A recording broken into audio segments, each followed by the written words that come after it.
Calisthenics are superior to weightlifting for 4 main reasons, and by the end of this video, you're going to feel the exact same way. And once I convince you and you need a place to start your calisthenics journey, the top link in the description is going to be a full calisthenics masterclass that will take you step by step to the upper echelons of bodyweight strength. Now, for reason 1 why calisthenics are superior to weightlifting is how basic the movements are. You can hit your entire upper body with 4 main compound movements, which are vertical push, horizontal push, vertical pull, and horizontal pull. And I know what you're thinking, but weightlifting has compound movements too, and you're completely right.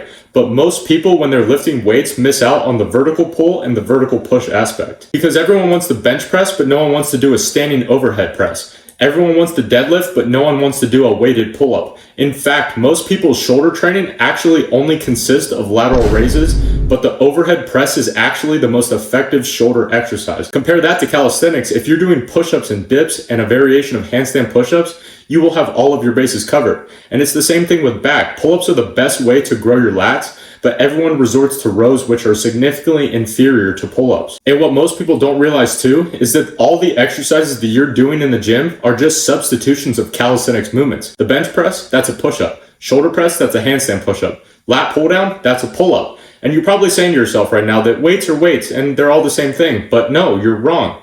Calisthenics is moving your body through space. Weightlifting are moving weights through space. For example, a bodyweight squat is moving your body through that plane of motion. Adding a weight to that just makes it a weighted calisthenics movement. Moving on, with calisthenics, you're more likely to train to failure. Yes, you can do higher amounts of reps with calisthenics movements compared to weights, but higher reps are not only going to be better for your hypertrophy, but going to failure while doing high reps are also going to trigger your type 1, your type 2A, and your type 2X muscle fibers. With weight training, you're more than likely going to be training in the 6 to 12 rep range, which is very limited. With calisthenics, the more reps that you do, the more time under tension you're going to have, which is attributed to more muscle growth. Reason number 3 is that calisthenic exercises have better athletic carryover compared to weightlifting. Why? Because like I mentioned before, calisthenic exercises are comprised of compound movements, which have better athletic carryover compared to isolation exercises, which are commonly found in weightlifting. Also, the strength found when you are strong at calisthenics is more relative than just raw lifting strength. For example, you might be able to squat heavy as fuck, but can you jump high? Which takes me into my last reason, which is that the workout splits are better. When you train with weights, you usually hit each muscle group about 1 to 2 times per week, right? But when you train calisthenics, you usually hit each muscle group 3 to 5 times per week. And as you get more and more advanced, you can develop a routine like I have where I hit every single muscle group every single day with absolutely no rest days. And the reason that I do it like this is because, for one, it trains your mindset. Knowing that you have to go in there and do the same shit over and over again, hundreds of reps every single day, is what builds a strong mind and is what builds self-discipline. The second reason is that the higher frequency in which you train your muscles, the better it is for stimulating protein synthesis, which is what gives your muscles more opportunities to grow.